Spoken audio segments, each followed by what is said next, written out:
ইমানের পথে অবিচল থেকে আমার মরণ যেন হয়। পড়েন আমিন। আল্লাহ পাকের আইনের বিরুদ্ধে আইন প্রণয়ন করলে ইমান থাকবে?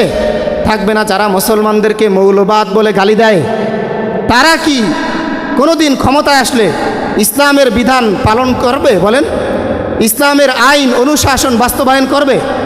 ইসলামের বিরুদ্ধে তারা আইন প্রণয়ন করবে। তারা মদের লাইসেন্স দিবে, তাদের জমানায় টেন্ডারবাজি হবে, সুদ হবে, ঘুষ হবে, যত রকমের অপরাধ আছে। তারপর জেনা ব্যভিচারের লাইসেন্স তারা দিবে। তাহলে এই জেনা ব্যভিচার করা হালাল নাকি হারাম বলেন তো? সুদ খাওয়া হালাল নাকি হারাম? ঘুষ খাওয়া হালাল নাকি হারাম? মদ খাওয়া হারাম নাকি হালাল? তাহলে এই মদের লাইসেন্স যারা দিবে তারা আল্লাহ পাকের আইনের বিরুদ্ধে আইন বাস্তবায়ন করবে কিনা বলেন তো?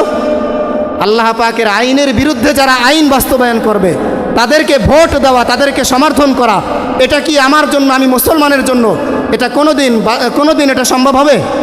যদি কোনো মুসলমান যারা আল্লাহ পাকের আইনের বিরুদ্ধে আইন প্রণয়ন করবে, তাদেরকে যদি ভোট দেয়, তার ঈমান থাকবে? তার ঈমান থাকবে? থাকবে না। যেমন আল্লাহ পাক রব্বুল আলামিন কুরআনুল কারীমের মধ্যে বলে দিয়েছেন, ইনিল হুকমু ইল্লা লিল্লাহ। এই গোটা পৃথিবীর সৃষ্টিকর্তা কে বলেন তো? আল্লাহ তাআলা। তাহলে একটু চিন্তা করে বলেন, গোটা পৃথিবীর মালিক যদি হয় আল্লাহ তাআলা, আর এই গোটা পৃথিবীতে আপনি আমি আছি তার করুণায়। কার করুণায়? আল্লাহ তাআলার করুণায়। তাহলে আমরা হলাম ভাড়াটিয়ার মতন। একটু চিন্তা করে বলুন তো, এই গোটা পৃথিবীর মালিক যে, আইন কার চলবে? যিনি মালিক তার আইন চলবে নাকি ভাড়াটিয়ার আইন চলবে বলেন তো? ভাড়াটিয়ার আইন কখনো চলে? আপনার বাড়িতে আমি গেলাম, আমার আইন চলবে নাকি আপনার আইন চলবে? তাহলে যে ব্যক্তি মালিক তার আইন চলবে। এখন মালিককে অস্বীকার করে যে ব্যক্তি জেনা ব্যভিচারের লাইসেন্স দেবে, যে ব্যক্তি মদের লাইসেন্স দেবে, যে ব্যক্তি টেন্ডারবাজি করবে, চাঁদাবাজি করবে, তাদেরকে ভোট দেওয়া কোনো মুসলমানের পক্ষে সম্ভব? যদি তাদেরকে ভোট দেয়, তার ঈমান থাকবে? থাকবে না। তাহলে সে ব্যক্তি নিজের অজান্তে তার ঈমানটাকে বিক্রি করে দিল। যদি ভাই বেয়াদবি করার চাইতে গায়রে হাজির থাকা ভালো, বেয়াদবি করার চাইতে গায়রে হাজির থাকা ভালো। যদি মনে করেন ভোট কেন্দ্রে গিয়ে আল্লাহ তাআলার আইন যারা বাস্তবায়ন করবে তাদেরকে ভোট না দিয়ে যারা আল্লাহ পাকের আইনের বিরুদ্ধে আইন প্রণয়ন করবে তাদেরকে ভোট দিবেন, তাহলে পায়ে ধরে বলি আপনার ভোট কেন্দ্রে যাওয়ার দরকার নেই। অন্ততপক্ষে আপনি যারা আল্লাহ পাকের আইনের বিরুদ্ধে আইন প্রণয়ন করবে, আপনি অন্ততপক্ষে ভোট দিলেন না, অর্থাৎ আপনি সমান সমান অপরাধী হলেন না। তারপরেও আপনি কিন্তু অপরাধী। কেন অপরাধী? যারা আল্লাহ পাকের আইনের বিরুদ্ধে আইন প্রণয়ন করবে তাদেরকে কেমন জানি আপনি সহযোগিতা করলেন ভোট না দিয়েও। তাহলে একজন মুসলমান, আরে ভাই আপনি আগামীকাল পর্যন্ত, আসর পর্যন্ত বাঁচবেন কিনা কোনো নিশ্চয়তা আছে? গ্যারান্টি আছে? একটু পরে মারা যাওয়ার পরেই আমাদেরকে যেতে হবে কার কাছে? আল্লাহর কাছে যেতে হবে। তাহলে আমাদের মূল কি? আল্লাহ তাআলা। আল্লাহ তাআলা আমাদেরকে বানাইছেন, খাওয়াইছেন, পড়াইতেছেন, লালন পালন করতেছেন। আমাদের জীবনে যত রকমের আইন আছে চলবে একমাত্র কার? আল্লাহ পাকের আইন চলবে। মানব রচিত কোনো আইন যারা বাস্তবায়ন করবে এবং যাদেরকে তারা ভোট দিবে, উভয় সমান অপরাধী। তাহলে আমরা নামাজ পড়ি, রোজা রাখি, সেজদা দেই, লম্বা লম্বা সেজদা দেই, আমাদের ঈমান কি থাকবে? থাকবে না। যদি কোনো মুসলমান আমার এই আলোচনাকে নিরপেক্ষভাবে না নিয়ে নিজের গায়ের দিকে টেনে নেয়, বুঝতে হবে তারও ঈমানের মধ্যে সমস্যা আছে। সে কুরআনুল কারীমের আয়াত বুঝে নাই, সে এই বিষয়টাকে পার্সোনালি নিয়েছে। আরে ভাই, আপনার সাথে আমার কোনো শত্রুতা আছে? শত্রুতা নাই। কুরআনুল কারীমের আপনারা কিন্তু প্রথম জুমায় অথবা দ্বিতীয় অথবা তৃতীয় জুমায় আপনাদের কাছ থেকে আমি অনুমতি নিয়েছিলাম যে ভাই এই মেম্বারে যদি আমি বসি, কোরআন এবং হাদিসের সঠিক কথাগুলো আমি বলবো কিনা। আপনারা সবাই আমাকে অনুমতি দিয়েছিলেন না? সবাই বলেছিলেন হুজুর কোরআন এবং হাদিসের সঠিক কথাগুলো আমাদেরকে বলবেন। তাহলে সঠিক কথাগুলো আমি আপনাদেরকে বললাম। এখন কোনো ব্যক্তি যদি আমার এই কথাগুলোকে পার্সোনালি নিয়ে থাকে, তাহলে বুঝতে হবে সে কোরআন এবং হাদিস বুঝে নাই। আচ্ছা, এবার আসেন, যদি কোনো ব্যক্তি না বুঝেও যদি কোনো ব্যক্তি ঈমান ভঙ্গের কারণের 10টা কারণের একটার মধ্যেও পড়ে যায়, তার ঈমান থাকবে? থাকবে না। কারণ ওই যে বলেছিলাম, একজন পিতা তার সন্তানের পায়ের মধ্যে মাটি কাটার সময় না বুঝে নিজের অজান্তে কোপ দিয়েছে। এবার বলুন তো, তার পাওটা কাটবে নাকি কাটবে না? জীবনের শেষ জিকির মনে করে, আগামী সপ্তাহ আসতে পারবো কিনা জানি না, জীবনের শেষ জিকির মনে করে মোহাব্বতের সাথে জবান খুলে হৃদয় থেকে আল্লাহ পাকের জিকির করি, লা ইলাহা ইল্লাল্লাহ, লা ইলাহা ইল্লাল্লাহ, লা ইলাহা ইল্লাল্লাহ, লা ইলাহা ইল্লাল্লাহ, লা ইলাহা ইল্লাল্লাহ, লা ইলাহা ইল্লাল্লাহ, লা ইলাহা ইল্লাল্লাহ, লা ইলাহা ইল্লাল্লাহ, লা ইলাহা ইল্লাল্লাহ, লা ইলাহা ইল্লাল্লাহ, লা ইলাহা ইল্লাল্লাহ, লা ইলাহা ইল্লাল্লাহ, লা ইলাহা ইল্লাল্লাহু মুহাম্মাদুর রাসূলুল্লাহ সাল্লাল্লাহু আলাইহি ওয়াসাল্লাম। আলহামদুলিল্লাহ, দয়াময় আল্লাহ রব্বুল আলামিনের দরবারে অগণিত শুকুর ও সুজুদ যে মহান মালিক আমাদের সকলের হায়াতের মধ্যে বরকত দিয়ে সুস্থ রেখে দীর্ঘ একটি সপ্তাহ পর সপ্তাহের মধ্যে সর্বশ্রেষ্ঠ দিন জুমার দিন, দুনিয়ার মধ্যে সর্বশ্রেষ্ঠ জায়গা আল্লাহ পাকের ঘর মসজিদে আসার এবং বসার তৌফিক দান করেছেন, সেই মহান মালিকের কৃতজ্ঞতা স্বীকারের লক্ষ্যে একবার জবান খুলে অন্তর থেকে মোহাব্বতের সাথে কালিমাতুশ শুকুর আদায় করি আলহামদুলিল্লাহ। আরও একবার শুকরিয়া আদায় করি আলহামদুলিল্লাহ। লক্ষ কোটি দুরুদ সালাম পেশ করছি বিশ্বনবী সাইয়্যিদুল মুরসালিন খাতামুন নবিয়্যিন রাহমাতাল লিল আলামিনের উপর। সকলেই বলি সাল্লাল্লাহু আলাইহি ওয়াসাল্লাম, সাল্লাল্লাহু আলাইহি ওয়াসাল্লাম। আলহামদুলিল্লাহ। মুহতারাম হাজিরিন, আজকে আমাদের আলোচনার বিষয় ঈমান ভঙ্গের কারণসমূহ। ঈমান ভঙ্গের কারণ জানার দরকার আছে না নাই? আমরা সবাই অজু ভঙ্গের কারণ জানি, নামাজ ভঙ্গের কারণ জানি, রোজা ভঙ্গের কারণ জানি, কিন্তু এই অজু, গোসল, নামাজ, রোজা, হজ, যাকাত থেকে শুরু করে যত রকমের ইবাদত আছে, যদি আপনার আমার ঈমান না থাকে তাহলে এই ইবাদত কোনো কাজে আসবে? তাহলে সর্বপ্রথম আমাদের ঈমান ভঙ্গের কারণটা জানার দরকার আছে না নাই?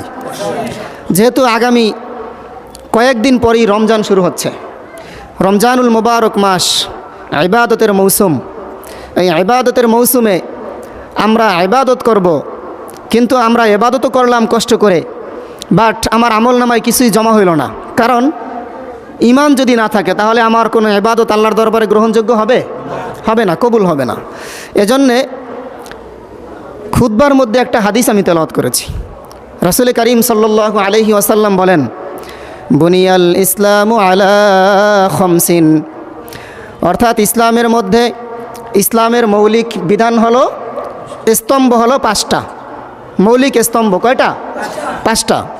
এই মৌলিক স্তম্ভ 5টার মধ্যে বিশ্বনবী সাল্লাল্লাহু আলাইহি ওয়াসাল্লাম সর্বপ্রথম যেই বিষয়টাকে তুলে ধরেছেন সেটা হলো ঈমান।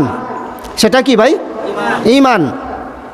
এই হাদিসের ভাষায় রাসূল করিম সাল্লাল্লাহু আলাইহি ওয়াসাল্লাম এভাবে বলেছেন, বুনিয়াল ইসলামু আলা খামসিন, শাহাদাতু আল্লাহ ইলাহা ইল্লাল্লাহ।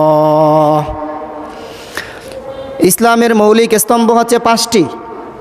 এর মধ্যে সর্বপ্রথম হচ্ছে শাহাদাতু আল্লাহ ইলাহা ইল্লাল্লাহ, আল্লাহ তাআলা ছাড়া কোনো মাবুদ নাই। আল্লাহ রব্বুল আলামিন ব্যতীত ইবাদতের উপযুক্ত আর কোনো মাবুদ আছে? ইবাদত হতে হবে একজনের জন্য, তিনি কে? আল্লাহ তাআলার জন্য ইবাদত হবে। এরপরে এই হাদিসের মধ্যে আরও 4টা বিষয়কে বলা হয়েছে যে মৌলিক স্তম্ভ, যেমন ইকামিস সালাহ, সালাত কায়েম করা, ওয়া ইতাইজ যাকাত, যাকাত প্রদান করা, তারপরে ওয়াল হাজ্জু বাইতিল্লাহ, যখন আমার উপরে নিসাব পরিমাণ সম্পদের মালিক হব তখন আমার উপরে হজ ফরজ হবে। তো ওয়াল হাজ্জু বাইতিল্লাহ এটা হচ্ছে ইসলামের মৌলিক স্তম্ভের মধ্যে একটি। তারপর ওয়া সাওমু রমাদান, রমজান মাসের রোজা রাখা। একটু বুঝে থাকলে বলুন তো, এই হাদিসের মধ্যে রাসূল করিম সাল্লাল্লাহু আলাইহি ওয়াসাল্লাম 5টা বিষয়কে ইসলামের মৌলিক স্তম্ভ বলেছেন। এর মধ্যে বিশ্বনবী সাল্লাল্লাহু আলাইহি ওয়াসাল্লাম 1 নম্বরে আনছেন আল্লাহ তাআলার প্রতি ঈমান আনা। আল্লাহ তাআলার প্রতি ঈমান আনা। তাহলে ঈমান নাই, শুধুমাত্র ঈমানটা নাই, আর বাকি 4টা বিষয়, নামাজ কায়েম করছে, রোজা রাখছে, হজ করছে, যাকাত দিয়েছে, এই গোটা জিন্দিগির সকল ইবাদত সে করছে, কিন্তু ঈমান নাই। বলেন তো তার এই ইবাদতগুলো কি কোনো কাজে আসবে? গ্রহণযোগ্য হবে? হবে না। তাহলে সর্বপ্রথম যেটা দরকার সেটা কি? ঈমান। রব্বে কারিমের কাছে তৌফিক চাই এই ঈমান ভঙ্গের 10টি কারণ, এই 10টি কারণ সম্পর্কে আল্লাহ পাক যেন আমাকে কোরআন এবং হাদিস থেকে সঠিকভাবে উপস্থাপন করার তৌফিক দান করেন, সকলে বলি আমিন। এবং আমাদের সকলকে কোরআন এবং হাদিসের আলোচনা ভিত্তিক এই যে ঈমান ভঙ্গের 10টা কারণ আজকে জানার পরে আমাদের জীবনে মৃত্যুর আগ মুহূর্ত পর্যন্ত বাস্তবায়ন করার তৌফিক দান করুক, সকলে বলি আমিন।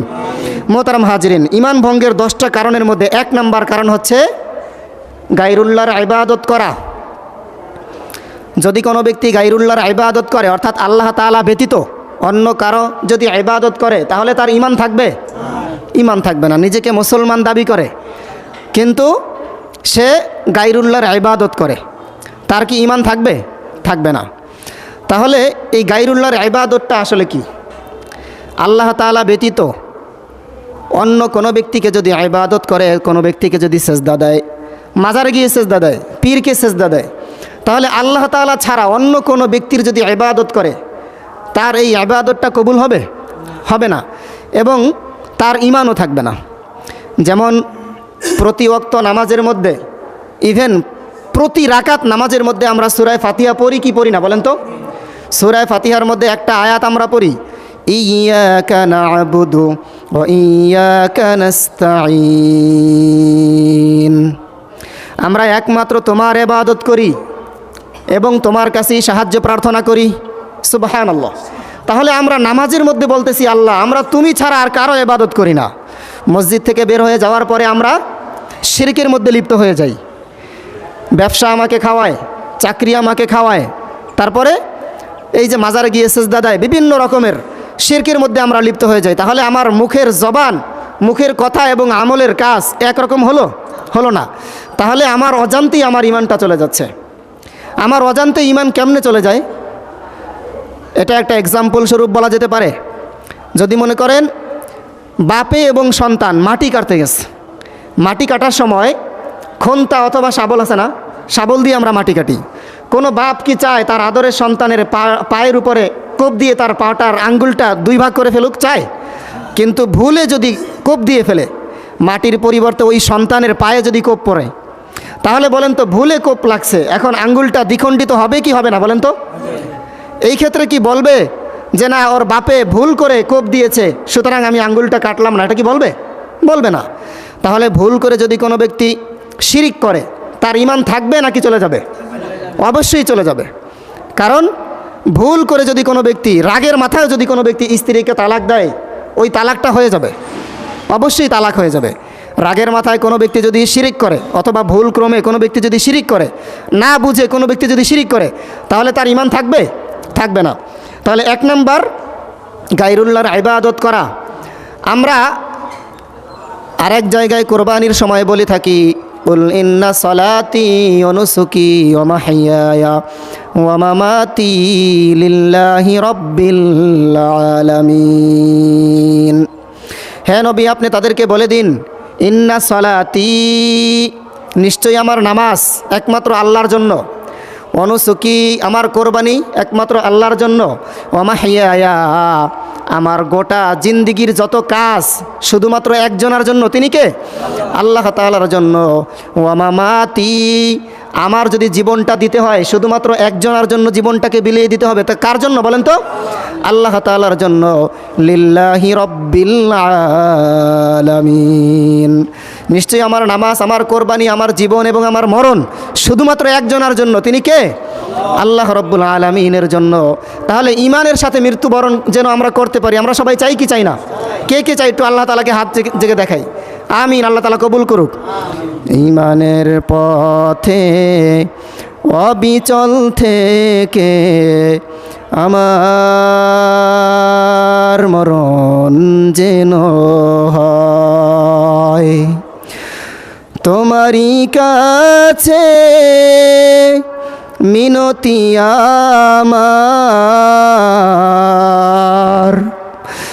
তোমারই কাছে মিনতি আমার। মহামহিম দয়াময় ইমানের পথে অবিচল থেকে আমার মরণ যেন হয়। পড়েন আমিন। ইমানের সাথে আমরা সবাই মৃত্যুবরণ হোক, এটা চাই কি চাই না বলেন? তাহলে ইমানের সাথে যদি আমরা মৃত্যুবরণ হোক এটা যদি আমরা চাই, তাহলে আল্লাহ তাআলার সাথে কোনো রকমের শিরিক করা যাবে? ইমান ভঙ্গের কারণ 10টি, এই 10টি কারণের যেই কোনো একটা যদি আমার অজান্তেও আমার দ্বারা সংগঠিত হয় তাহলে আমার ইমান থাকবে? থাকবে না। 1 নম্বর যেটা আলোচনা করলাম সেটা কি? গায়রুল্লাহর ইবাদত করা, অর্থাৎ আল্লাহ ছাড়া অন্য কারো ইবাদত করা যাবে? যাবে না। ইবাদত হবে একমাত্র একজন, আর তিনি কে? আল্লাহ পাকের আল্লাহ তাআলার জন্য ইবাদত হবে। 2 নম্বর হচ্ছে রুবুবিয়্যাতের ক্ষেত্রে শিরিক করা। রুবুবিয়্যাতটা কি? রুবুবিয়্যাত হচ্ছে গোটা পৃথিবীর বুকে আসমান এবং জমিনের মাঝখানে যা কিছু আছে সকল কিছুর সৃষ্টিকর্তা হচ্ছেন একজন, তিনি কে? আল্লাহ তাআলা। সকল কিছুর লালনকারী একজন, তিনি কে? আল্লাহ তাআলা। সবাইকে রিজিক প্রদান করেন একজন, তিনি কে? আল্লাহ তাআলা। সবাইকে হায়াত জীবন দান করেন একজন, তিনি কে? আল্লাহ তাআলা। অর্থাৎ ইন্নাল্লাহা আলা কুল্লি শাইইন কাদির। অবশ্যই আল্লাহ তাআলা সকল ক্ষমতার অধিকারী। সকল ক্ষমতার অধিকারী একমাত্র একজন, তিনি কে? আল্লাহ তাআলা। এখন কোনো জালিম বাদশার মিথ্যা মামলার আসামি যদি কোনো ব্যক্তি হয়, আর ওই ব্যক্তি যদি মনে করে এই জালিম বাদশাই আমাকে চাইলে পারে জীবনটা দিতে, অর্থাৎ আমি এখন ফাঁসির আসামি, এই ফাঁসির আসামি আমি যদি জালিম বাদশার কাছে ক্ষমা চাই তাহলে এই জালিম বাদশাহ আমাকে মাফ করে দিবে, আমার জীবনটা ভিক্ষা দিতে পারবে, তাহলে সে রুবুবিয়্যাতের ক্ষেত্রে শিরিক করলো। কারণ জীবনের মালিক একজন, তিনি কে? আল্লাহ তাআলা। তাহলে গোটা পৃথিবীর সকল কিছুর মালিক একজন, তিনি কে? আল্লাহ রব্বুল আলামিন। এই ব্যাপারে আল্লাহ রব্বুল আলামিন কোরআনুল কারীমের মধ্যে বলে দিয়েছেন, ওয়ালিদুল্লাযীনা যাআমতুম মিন দুনিল্লাহ লা ইয়ামলিকুনা মিসকালা যাররাতিন ফিস সামাওয়াতি ওয়ালা ফিল আরদি ওয়ামা লাহুম ফীহিমা মিন শিরকিন ওয়ামা লাহু মিনহুম মিন যাহির। হে নবী, আপনি তাদেরকে বলে দিন, আল্লাযীনা যাআমতুম মিন দুনিল্লাহ, তোমরা যাদেরকে ডাকো আল্লাহ তাআলা ছাড়া, এই যে মাজারে গিয়ে সেজদা দেয়, পীরকে ডাকে আল্লাহ তাআলা ছাড়া, যাদেরকে তোমরা আমি রবের পরিবর্তে অন্য মানুষদেরকে রব মনে করো, ইলাহ মনে করো, তাদেরকে তোমরা আল্লাহ তাআলার পরিবর্তে ইলাহ মনে করো, তারা আকাশমণ্ডলী এবং জমিনের মধ্যে এই একমাত্র জাররা পরিমাণ কোনো সম্পদের মালিকও তারা না। এই গোটা পৃথিবীর বুকে যত সম্পদ আছে সমস্ত সম্পদের মালিক একজন, তিনি কে? আল্লাহ রব্বুল আলামিন। এই গোটা পৃথিবীকে পরিচালনা করেন একজন, তিনি কে? আল্লাহ তাআলা। নাকি গোটা পৃথিবীর সুপার পাওয়ার একজন যে ব্যক্তি বর্তমান নেতা, কাকে বলা হয়? ডোনাল্ড ট্রাম্প অথবা ভ্লাদিমির পুতিন, এই ব্যক্তি কি গোটা পৃথিবীর সকল ক্ষমতার অধিকারী? যদি কোনো ব্যক্তি মনে করে তার ঈমান থাকবে? থাকবে না। তাহলে গোটা পৃথিবীর সকল ক্ষমতার একচ্ছত্র অধিপতি একজন, তিনি কে? আল্লাহ রব্বুল আলামিন। তাহলে আল্লাহ রব্বুল আলামিন ব্যতীত অন্য কাউকে ইবাদতের উপযুক্ত মনে করা যাবে? যাবে না। 2 নম্বর কি গেল? রুবুবিয়্যাতের ক্ষেত্রে শিরক করা, অর্থাৎ সকল ক্ষমতার মালিক একমাত্র একজন, তিনি ছাড়া আর কাউকে সকল ক্ষমতার মালিক হিসাবে মনে করা যাবে না। যেমন ফিরআউন বলেছিল আসিয়াকে, আসিয়া তুমি তো আমার স্ত্রী, গোটা জীবন ভর তোমার সাথে আমি কাটাইছি, আজকে যদি তুমি আমার কাছে ক্ষমা চাও, জীবনটা ভিক্ষা চাও, তাহলে আমি তোমাকে মাফ করে দেব। আসিয়া বলেছিল যে আপনি আমার স্বামী হতে পারেন, কিন্তু ঈমান এনেছি আমি আল্লাহ রব্বুল আলামিনের উপর।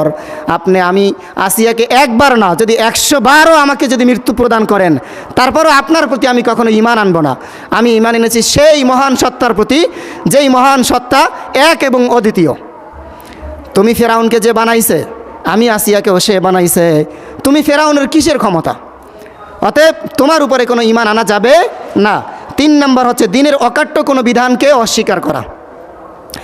যেই বিধানটা আল্লাহ তাআলা ফিক্সড করে দিয়েছেন, যেমন নামাজ পড়া, রোজা রাখা, হজ করা, জাকাত প্রদান করা, আল্লাহর জমিনে আল্লাহর বিধানকে বাস্তবায়ন করা, এই বিষয়গুলো ফিক্সড করে দিয়েছেন কে? আল্লাহ তাআলা। ওই যে প্রথম আয়াতে বলেছিলাম, কুল ইন্না সালাতি ওয়া নুসুকি ওয়া মাহইয়ায়া ওয়া মামাতি লিল্লাহি রাব্বিল আলামিন। আমার গোটা জীবনের যা কিছু হবে, এভরিথিং, সব কিছু হবে একমাত্র কার জন্য? আল্লাহ পাকের জন্য। তাহলে এই দ্বীনের অকাট্য কোনো বিধানকে যদি কোনো ব্যক্তি অস্বীকার করে, যেই বিষয়টা আল্লাহ তাআলা ফিক্সড করে দিয়েছেন, নামাজ পড়া ফরজ, কোনো ব্যক্তি নামাজ পড়ে না কিন্তু নামাজকে অস্বীকার করে না, তাহলে তার ঈমান যাবে না। কিন্তু নামাজ না পড়ার অপরাধে সে অপরাধী হবে। কিন্তু কোনো ব্যক্তি নামাজ পড়ে না এবং নামাজকে অস্বীকারও করে, তাহলে তার ঈমান থাকবে? ঈমান থাকবে না। তাহলে আল্লাহ তাআলার পক্ষ থেকে যত রকমের বিধান নাজিল হয়েছে, সকল বিধানকে একেবারে মানতে পারি আর না পারি, কিন্তু অস্বীকার করা যাবে না, মেনে নিতে হবে, স্বীকার করতে হবে।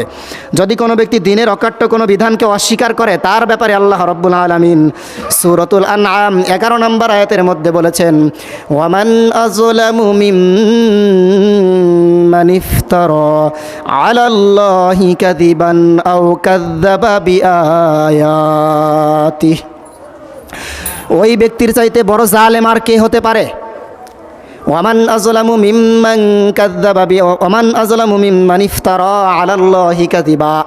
যেই ব্যক্তি আল্লাহ তাআলার উপর, আল্লাহ তাআলার ব্যাপারে মিথ্যা কথা বলে, ওই ব্যক্তির চাইতে বড় জালেম আর কে হতে পারে? যে ব্যক্তি আল্লাহ তাআলার ব্যাপারে মিথ্যা কথা বলে, আলাল্লাহি কাযিবান আও কাযযাবা বিআয়াতি। এবং আল্লাহ পাক রব্বুল আলামিন কুরআনুল কারীমের মধ্যে যত আয়াত নাজিল করেছেন, এই সকল আয়াত সম্পর্কে যে ব্যক্তি মিথ্যা কথা বলে, যে আরে কিসের কোরআন, কিসের হাদিস, কিসের জান্নাত, কিসের জাহান্নাম, কিসের আল্লাহ তাআলা, নাউযুবিল্লাহি মিন যালিক। সবাই জোরে বলেন নাউযুবিল্লাহ। আমার জীবনে আমি একটা অফিসে নামাজ পড়িয়েছিলাম, মেটলাইফ আলিকো, ছাত্র জীবনে, তখন আমি 9-10-এ পড়ি। এই সময় আমি যখন নামাজ পড়াইতে যাইতাম, শুধুমাত্র জোহর, আসর এবং মাগরিব, অর্থাৎ অফিস টাইম। যাওয়ার সময় একজন স্যার ছিলেন, অফিসার, তাকে আমি বলতাম যে স্যার আজান হয়েছে, নামাজ পড়তে আসেন। আমি অনেক দূর থেকে আসছি আপনাদের খেদমতের জন্য, নামাজ পড়ানোর জন্য, আপনি একটু নামাজে আসেন। স্যার একদিন বললেন আমাকে যে আপনি নামাজের পরে আমার সাথে দেখা করবেন। গেলাম, দেখা করলাম। স্যার বললেন কিসের নামাজ? নামাজটা কার বিধান? আমি বললাম আল্লাহর বিধান। কয় হু ইজ আল্লাহ? আল্লাহকে? আমি বললাম আল্লাহ হচ্ছেন আমাদের সৃষ্টিকর্তা। তিনি বললেন কোনো আল্লাহ নাই। আমি বললাম স্যার দলিলটা কি, আল্লাহ যে নাই? স্যার আমাকে জবাব দিলেন, দলিল হচ্ছে যে আপনি একটা কলসের ভিতরে যদি পানি রাখেন, 1 বছর যাবত কলসটাকে একদম ক্লিন করে রাখলেন, কোনো শ্যাওলা নাই, একদম নিট অ্যান্ড ক্লিন করে আপনি পানিটা রাখলেন, ফ্রেশ পানি রাখছেন। পানি রাখার পরে 1 বছর, 2 বছর, 3 বছর এভাবে আপনি আবদ্ধ করে রাখলেন। রাখার পরে দেখবেন এই পানির ভিতরে শ্যাওলা জন্মে গেছে, পোকামাকড় জন্মে গেছে। তাহলে গোটা পৃথিবীর ভিতরে আমরা এভাবেই শ্যাওলার মতন জন্মগ্রহণ করেছি। সুতরাং আমাদের এই গোটা পৃথিবীর সৃষ্টিকর্তা বলতে কিছু নাই, জান্নাত নাই, জাহান্নাম নাই, নাউযুবিল্লাহি মিন যালিক। আমি মনে মনে তার জন্য দোয়া করতে লাগলাম, আল্লাহ এই লোকটাকে তুমি একটু হেদায়েত দান করো। আচ্ছা বলেন তো, আল্লাহ তাআলা আছে নাকি নাই? আমরা কি শ্যাওলার মতন জন্মগ্রহণ করেছি? তাহলে এই ব্যক্তি শিরিক করছে নাকি করে নাই? ওয়ামান আযলামু মিম্মান ইফতারা আলাল্লাহি কাযিবা। যেই ব্যক্তি, ওই ব্যক্তির চাইতে বড় জালেম আর কে হতে পারে? যে ব্যক্তি আল্লাহ তাআলার ব্যাপারে মিথ্যা কথা বলে। তাহলে আল্লাহ নাই, আল্লাহ আছে আমরা বলি, সে বলে আল্লাহ নাই, তাহলে এটাও তো মিথ্যা কথা বলা। আল্লাহ পাকের আয়াত সম্পর্কে মিথ্যা কথা বলে, অস্বীকার করে, তাহলে ঈমান থাকবে? থাকবে না। এজন্য আল্লাহ তাআলার পক্ষ থেকে দ্বীনের অকাট্য যত বিধান আল্লাহ তাআলা নাজিল করেছে, সকল বিধানকে আমাদের মেনে নিতে হবে।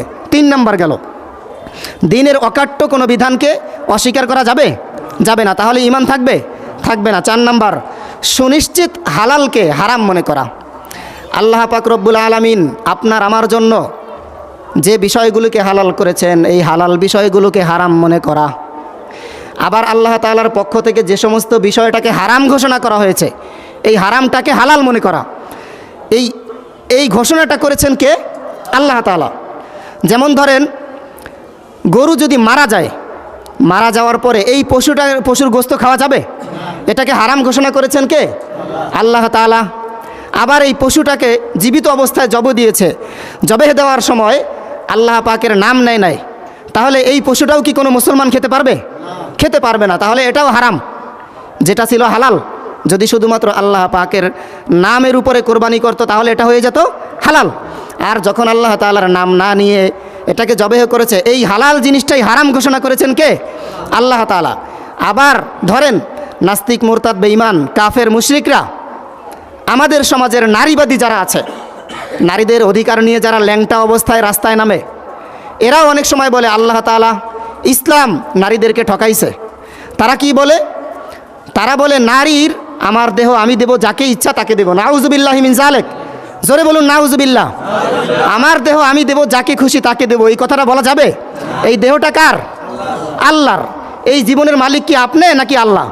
আল্লাহ চাইলে এই মুহূর্তে আপনাকে আমাকে নিয়ে যেতে পারেন কি পারেন না? পারেন। তাহলে এই শরীরের মালিককে আল্লাহ তাআলা। এই শরীরটাকে কোথায় কোথায় ব্যবহার করা লাগবে এই ঘোষণাটাও আল্লাহ দিয়ে দিয়েছেন কিনা? তাহলে কোনো নারী যদি বলে আমার পেটের দায়ে, আমি গরিব মানুষ, আমি অসহায়, আমি এখন বেশ্যাবৃত্তি করতে আসছি, আমার দেহটাকে বিক্রি করতে আসছি, সুতরাং এটা আমার জন্য হালাল, নাউজুবিল্লাহ, এটা কি হালাল হবে? এটাকে হারাম ঘোষণা করেছেন কে? আল্লাহ তাআলা। তাহলে আল্লাহ তাআলার পক্ষ থেকে যে বিষয়টাকে হারাম ঘোষণা করা হয়েছে, এইটাকে কোনো মুসলমান যদি হালাল মনে করে, তার ঈমান থাকবে? ঈমান থাকবে? সে বেঈমান হয়ে যাবে। তার অন্য কোনো নেক আমল কাজে আসবে? আসবে না। কয়টা গেল? 4টা গেল। 1 নাম্বার ছিল যে রুবুবিয়্যতের ক্ষেত্রে, 1 নাম্বার ছিল গায়রুল্লাহর ইবাদত করা, আল্লাহ ছাড়া অন্য কারো ইবাদত করা যাবে। 2 নাম্বার ছিল রুবুবিয়্যতের ক্ষেত্রে সকল ক্ষমতার মালিক একজন, তিনি কে? আল্লাহ তাআলা। তাহলে সকল ক্ষমতার মালিক মনে করতে হবে একজনকে, আল্লাহ তাআলাকে। 3 নাম্বার দ্বীনের অকাট্য কোনো বিধানকে অস্বীকার করা। 4 নাম্বার সুনিশ্চিত হালালকে হারাম মনে করা, আর সুনিশ্চিত হারামকে হালাল মনে করা। নাউজুবিল্লাহি মিন যালিক। 5 নাম্বার ধর্ম নিরপেক্ষ হওয়া। খরগোশের মতন কানটা খাড়া করে শোনেন, একজন মুসলমান কখনো ধর্ম নিরপেক্ষ হতে পারে না। ধর্ম যার যার, উৎসব সবার, কথা বলা যাবে? যদি কোনো মুসলমান বলে, তার ঈমান থাকবে? থাকবে না। তাহলে তার নিজের অজান্তেই সে বেঈমান হয়ে যাবে। তার গোটা জীবনের যত আমল সে করবে, তার গোটা জীবনের আমলগুলোকে বরবাদ করে দিবেন কে? আল্লাহ রব্বুল আলামিন তার গোটা জীবনের আমলসমূহকে বরবাদ করে দিবেন। তাহলে একজন মুসলমান কখনো ধর্মনিরপেক্ষ হতে পারে না। ধর্মনিরপেক্ষতাবাদ প্রতিষ্ঠা করার জন্য যারা নিজের জীবনটাকে ব্যয় করে, উৎসর্গ করে, সময় দেয়, তাহলে সেও তো তাদেরকে সমর্থন করলো। সমর্থন করলে তার ঈমান থাকবে? থাকবে না। যত রকমের দান সদকা করুক, নামাজ পড়ুক, রোজা রাখুক, কোনো আমল তার কাজে আসবে না। এই ব্যাপারে আল্লাহ রব্বুল আলামিন সূরাতুন নিসা 61 নম্বর আয়াতের মধ্যে আল্লাহ তাআলা বলেন, ওয়া ইযা ক্বিলা লাহুম তাআলাউ ইলা মা আনজালাল্লাহ ওয়া ইলার রাসূলি রাআইতাল মুনাফিকিনা ইয়াসুদ্দুনা আনকা সুদুদা। ওয়া ইযা ক্বিলা লাহুম, যখন তাদেরকে বলা হয় আল্লাহ তাআলার পক্ষ থেকে যা কিছু নাজিল করা হয়েছে তোমরা সেই দিকে ফিরে আসো, আল্লাহ তাআলার পক্ষ থেকে যা কিছু বিধান নাজিল করা হয়েছে তোমরা এদিকে ফিরে আসো, তখন তারা কি করে? রাআইতাল মুনাফিকিনা ইয়াসুদ্দুনা আনকা সুদুদা। হে নবী, আপনি যখন তাদেরকে আল্লাহ পাকের বিধানের দিকে ডাকবেন, তখন তারা কি করবে? দেখবেন ঘাটটাকে বাঁকায়া বাঁকায়া, মোড়ায় মোড়ায় তারা অন্যদিকে চলে যাবে। তারা আপনার কথাটার গুরুত্ব দিবে না। তারা কোরআনের বিধানকে অস্বীকার করবে। তারা এটাকে গুরুত্ব দিবে না, পাত্তা দিবে না। তারা বলবে ধর্ম যার যার, উৎসব সবার। নাউজুবিল্লাহি মিন যালিক। একজন মুসলমান কখনো ধর্মনিরপেক্ষ হতে পারে না। যদি কোনো মুসলমান এই স্লোগান দেয়, যদি কোনো মুসলমান এই স্লোগানকে সমর্থন করে, চুপ থাকে, একজন মুসলমান এই স্লোগান দিয়েছে আর একজন মুসলমান এটার ব্যাপারে প্রতিবাদ করে নাই, তাহলে তারও ঈমান থাকবে না। কারণ যে ব্যক্তি চুরি করে, যে ব্যক্তি অপরাধ করে, এই অপরাধ করা এবং অপরাধকে সমর্থন করা, অপরাধকে সাক্ষী দেওয়া, তাহলে এটার ব্যাপারে সমর্থন যে ব্যক্তি জ্ঞাপন করে, উভয় সমান অপরাধী। যদি কোনো ব্যক্তি ধর্মনিরপেক্ষতাবাদ প্রতিষ্ঠা করতে চায়, তার ব্যাপারে যদি কোনো ব্যক্তি সুপারিশ করে অথবা চুপ থাকে, এটার ব্যাপারে প্রতিবাদ না করে, তারও ঈমান থাকবে না। কথাটা কি আমার? আল্লাহ পাক রব্বুল আলামিনের কথা। যদি কোনো মুসলমান ভুল বুঝে থাকেন, তাহলে একটু সঠিকভাবে বোঝার চেষ্টা করবেন।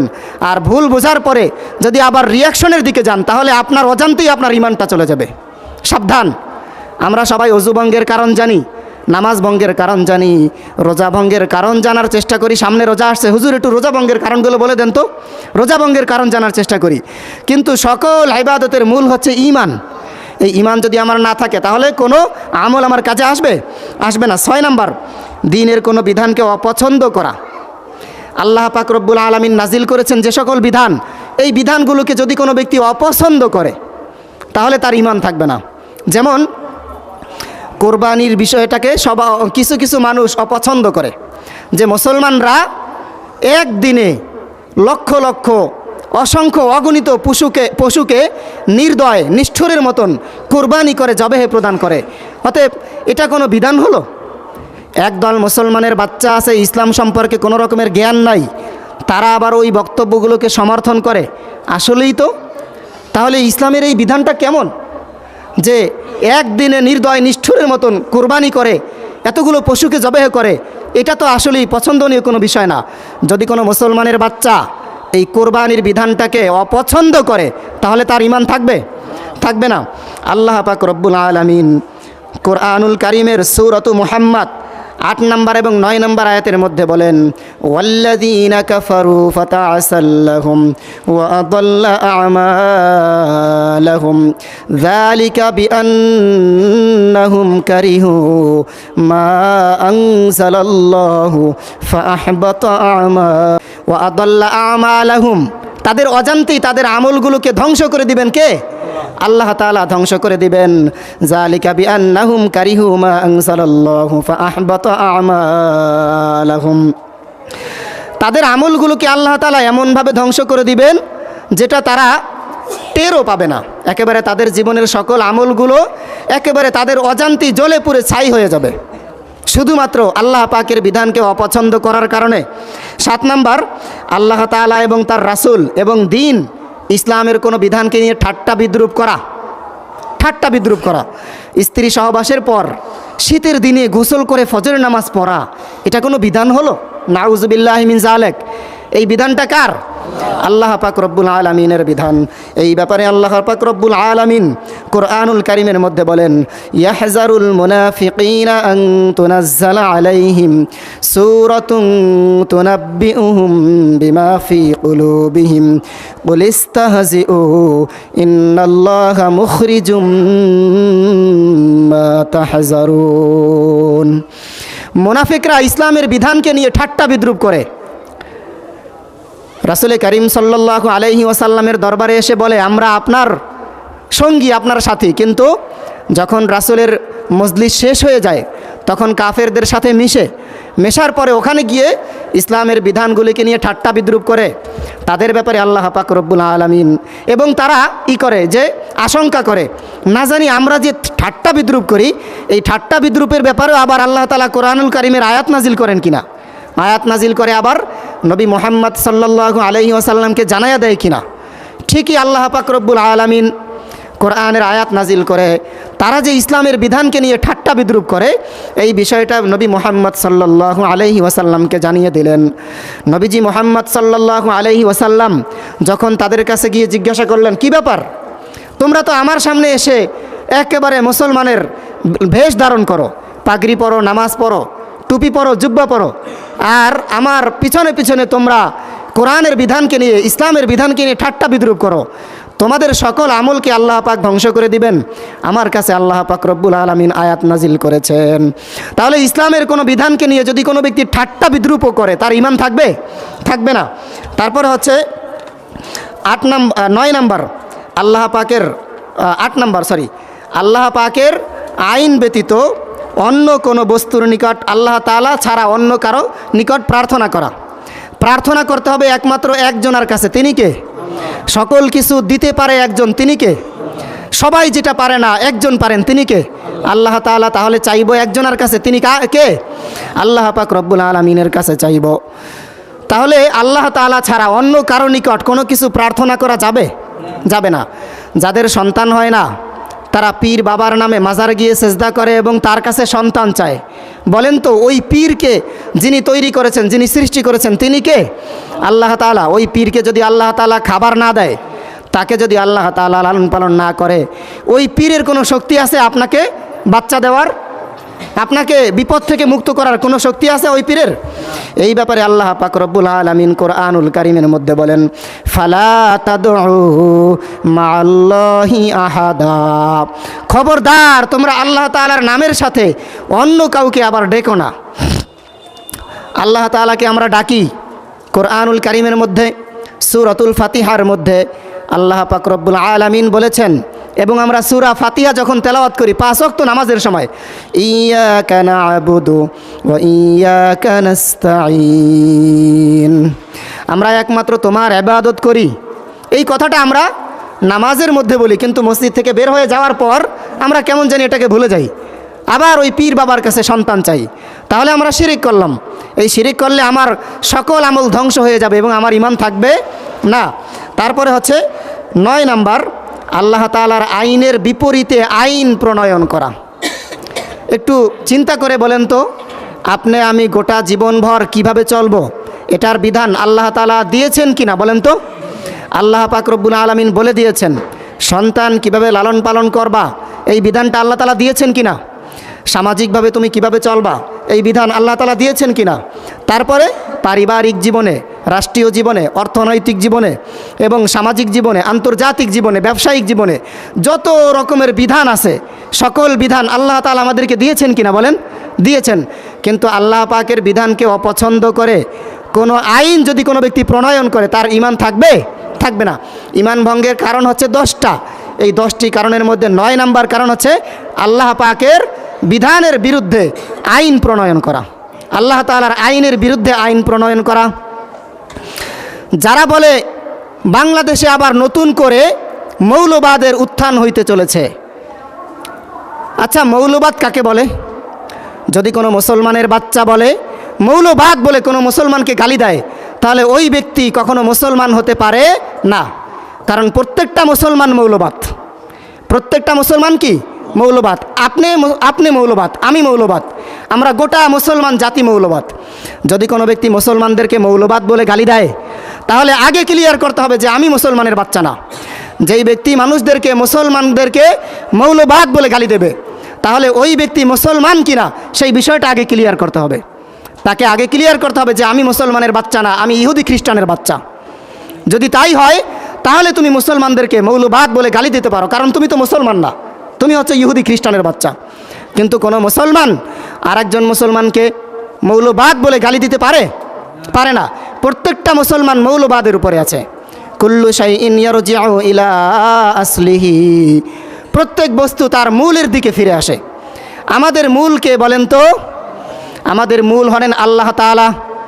আমাদের মূল হচ্ছেন আল্লাহ তাআলা। আল্লাহ পাকের কুদরতি হাত দ্বারা আমাদের পিতা, আদি পিতা আদম নবীকে সৃষ্টি করেছিলেন কিনা বলেন? আমরা কার সন্তান? বনি আদম, আদমের সন্তান। তাহলে এই গোটা জাতি হচ্ছে বনি আদম, আদমের সন্তান। তাহলে আমাদের এই যে মৌলবাদ, আমরা হচ্ছে মূল। আমাদের মূল একজন, তিনি কে? আল্লাহ তাআলা। আদমকে সৃষ্টি করেছেন কে? আল্লাহ তাআলা। তাহলে আমরা তো মৌলবাদ, আমরা অবশ্যই মৌলবাদ। ইসলামী মৌলবাদ জিন্দাবাদ, জিন্দাবাদ। যদি কোনো ব্যক্তি মুসলমানদেরকে মৌলবাদ বলে গালি দেয়, তাহলে তার ঈমান নাই, সে বেঈমান, কাফের, মুশরিক, বেদুইন। এখন আসেন, আল্লাহ পাকের আইনের বিরুদ্ধে আইন প্রণয়ন করলে ঈমান থাকবে? থাকবে না। যারা মুসলমানদেরকে মৌলবাদ বলে গালি দেয়, তারা কি কোনোদিন ক্ষমতায় আসলে ইসলামের বিধান পালন করবে বলেন? ইসলামের আইন অনুশাসন বাস্তবায়ন করবে? ইসলামের বিরুদ্ধে তারা আইন প্রণয়ন করবে। তারা মদের লাইসেন্স দিবে, তাদের জমানায় টেন্ডারবাজি হবে, সুদ হবে, ঘুষ হবে, যত রকমের অপরাধ আছে। তারপর জেনা ব্যভিচারের লাইসেন্স তারা দিবে। তাহলে এই জেনা ব্যভিচার করা হালাল নাকি হারাম বলেন তো? সুদ খাওয়া হালাল নাকি হারাম? ঘুষ খাওয়া হালাল নাকি হারাম? মদ খাওয়া হারাম নাকি হালাল? তাহলে এই মদের লাইসেন্স যারা দিবে, তারা আল্লাহ পাকের আইনের বিরুদ্ধে আইন বাস্তবায়ন করবে কিনা বলেন তো? আল্লাহ পাকের আইনের বিরুদ্ধে যারা আইন বাস্তবায়ন করবে, তাদেরকে ভোট দেওয়া, তাদেরকে সমর্থন করা, এটা কি আমার জন্য, আমি মুসলমানের জন্য এটা কোনোদিন এটা সম্ভব হবে? যদি কোনো মুসলমান যারা আল্লাহ পাকের আইনের বিরুদ্ধে আইন প্রণয়ন করবে, তাদেরকে যদি ভোট দেয়, তার ঈমান থাকবে? তার ঈমান থাকবে? থাকবে না। যেমন আল্লাহ পাক রব্বুল আলামিন কুরআনুল কারীমের মধ্যে বলে দিয়েছেন, ইনিল হুকমু ইল্লা লিল্লাহ। এই গোটা পৃথিবীর সৃষ্টিকর্তা কে বলেন তো? আল্লাহ তাআলা। তাহলে একটু চিন্তা করে বলেন, গোটা পৃথিবীর মালিক যদি হয় আল্লাহ তাআলা, আর এই গোটা পৃথিবীতে আপনি আমি আছি তার করুণায়, কার করুণায়? আল্লাহ তাআলার করুণায়। তাহলে আমরা হলাম ভাড়াটিয়ার মতন। একটু চিন্তা করে বলুন তো, এই গোটা পৃথিবীর মালিক যে, আইন কার চলবে? যিনি মালিক তার আইন চলবে নাকি ভাড়াটিয়ার আইন চলবে বলেন তো? ভাড়াটিয়ার আইন কখনো চলে? আপনার বাড়িতে আমি গেলাম, আমার আইন চলবে নাকি আপনার আইন চলবে? তাহলে যে ব্যক্তি মালিক তার আইন চলবে। এখন মালিককে অস্বীকার করে যে ব্যক্তি জেনা ব্যভিচারের লাইসেন্স দেবে, যে ব্যক্তি মদের লাইসেন্স দেবে, যে ব্যক্তি টেন্ডারবাজি করবে, চাঁদাবাজি করবে, তাদেরকে ভোট দেওয়া কোনো মুসলমানের পক্ষে সম্ভব? যদি তাদেরকে ভোট দেয় তার ঈমান থাকবে? থাকবে না। তাহলে সে ব্যক্তি নিজের অজান্তে তার ঈমানটাকে বিক্রি করে দিল। যদি ভাই বেয়াদবি করার চাইতে গায়রে হাজির থাকা ভালো, বেয়াদবি করার চাইতে গায়রে হাজির থাকা ভালো। যদি মনে করেন ভোট কেন্দ্রে গিয়ে আল্লাহ তাআলার আইন যারা বাস্তবায়ন করবে তাদেরকে ভোট না দিয়ে যারা আল্লাহ পাকের আইনের বিরুদ্ধে আইন প্রণয়ন করবে তাদেরকে ভোট দিবেন, তাহলে পায়ে ধরে বলি আপনার ভোট কেন্দ্রে যাওয়ার দরকার নেই। অন্ততপক্ষে আপনি যারা আল্লাহ পাকের আইনের বিরুদ্ধে আইন প্রণয়ন করবে আপনি অন্ততপক্ষে ভোট দিলেন না, অর্থাৎ আপনি সমান সমান অপরাধী হলেন না। তারপরেও আপনি কিন্তু অপরাধী। কেন অপরাধী? যারা আল্লাহ পাকের আইনের বিরুদ্ধে আইন প্রণয়ন করবে তাদেরকে কেমন জানি আপনি সহযোগিতা করলেন ভোট না দিয়েও। তাহলে একজন মুসলমান, আরে ভাই আপনি আগামীকাল পর্যন্ত আসর পর্যন্ত বাঁচবেন কিনা কোনো নিশ্চয়তা আছে? গ্যারান্টি আছে? একটু পরে মারা যাওয়ার পরেই আমাদেরকে যেতে হবে কার কাছে? আল্লাহর কাছে যেতে হবে। তাহলে আমাদের মূল কি? আল্লাহ তাআলা। আল্লাহ তাআলা আমাদেরকে বানাইছেন, খাওয়াইছেন, পড়াইতেছেন, লালন পালন করতেছেন। আমাদের জীবনে যত রকমের আইন আছে চলবে একমাত্র কার? আল্লাহ পাকের আইন চলবে। মানব রচিত কোনো আইন যারা বাস্তবায়ন করবে এবং যাদেরকে তারা ভোট দিবে উভয় সমান অপরাধী। তাহলে আমরা নামাজ পড়ি, রোজা রাখি, সেজদা দেই, লম্বা লম্বা সেজদা দেই, আমাদের ঈমান কি থাকবে? থাকবে না। যদি কোনো মুসলমান আমার এই আলোচনাকে নিরপেক্ষভাবে না নিয়ে নিজের গায়ের দিকে টেনে নেয়, বুঝতে হবে তারও ঈমানের মধ্যে সমস্যা আছে।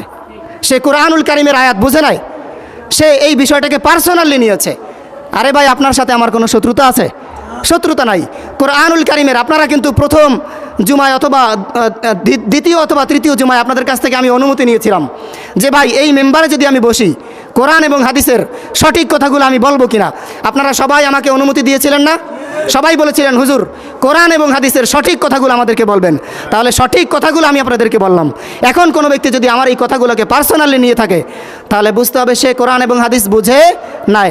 আচ্ছা এবার আসেন, যদি কোনো ব্যক্তি না বুঝেও যদি কোনো ব্যক্তি ঈমান ভঙ্গের কারণের 10টা কারণের একটার মধ্যেও পড়ে যায় তার ঈমান থাকবে? থাকবে না। কারণ ওই যে বলেছিলাম একজন পিতা তার সন্তানের পায়ের মধ্যে মাটি কাটার সময় না বুঝে নিজের অজান্তে কোপ দিয়েছে। এবার বলুন তো তার পাওটা কাটবে নাকি কাটবে না? কাটবে। তাহলে নিজের অজান্তেও কোনো ব্যক্তি যদি শিরিক করে, আল্লাহ পাকের আইনের বিরুদ্ধে যারা আইন প্রণয়ন করবে তাদেরকে ভোট দেয়, না জেনেও যদি দেয় তাহলে তার ঈমান থাকবে না।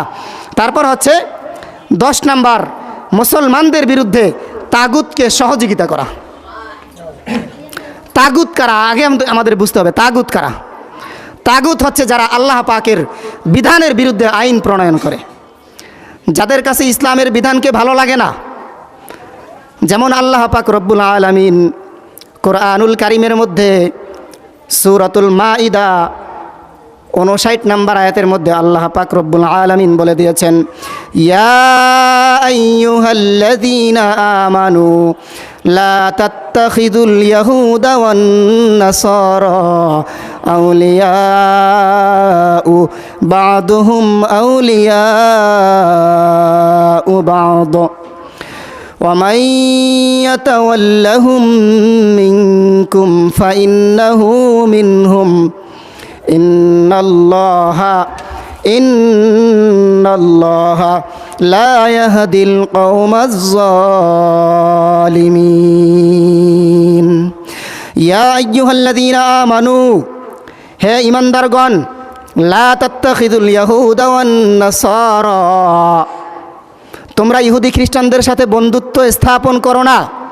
আউলিয়া উ বা'দুহুম আউলিয়া উ বা'দ তোমরা মুমিনদেরকে বাদ দিয়ে ইহুদি খ্রিস্টানদের সাথে বন্ধুত্ব স্থাপন করো না। তাহলে যারা মুমিনদেরকে বাদ দিয়ে ইহুদি খ্রিস্টানদের সাথে বন্ধুত্ব স্থাপন করে এবং তাগুতকে সহযোগিতা করে তাদের কি ঈমান থাকবে বলেন? থাকবে না। ইহুদি খ্রিস্টানদের সাথে যারা বন্ধুত্ব স্থাপন করে এবং মুসলমানদের সাথে যারা শত্রুতা পোষণ করে তাদের ঈমান থাকবে? ইহুদি খ্রিস্টানরা কি মুসলমানদের বন্ধু নাকি শত্রু? শত্রু। তাহলে এখানে তাগুত বলতে বোঝানো হয়েছে মুসলমানদের মধ্যেও তাগুত থাকতে পারে কি পারে না? পারে। যেমন যারা আল্লাহ পাকের আইনের বিরুদ্ধে আইন প্রণয়ন করে তারাই হচ্ছে তাগুত। যারা ইহুদি খ্রিস্টানদের সাথে লিয়াজো করে ক্ষমতায় আসতে চায়, দাদা বাবুদের সাথে লিয়াজো করে যারা ক্ষমতায় আসতে চায়, যারা আমেরিকাকে সন্তুষ্ট করে ক্ষমতায় আসতে চায়, তারা হচ্ছে তাগুত।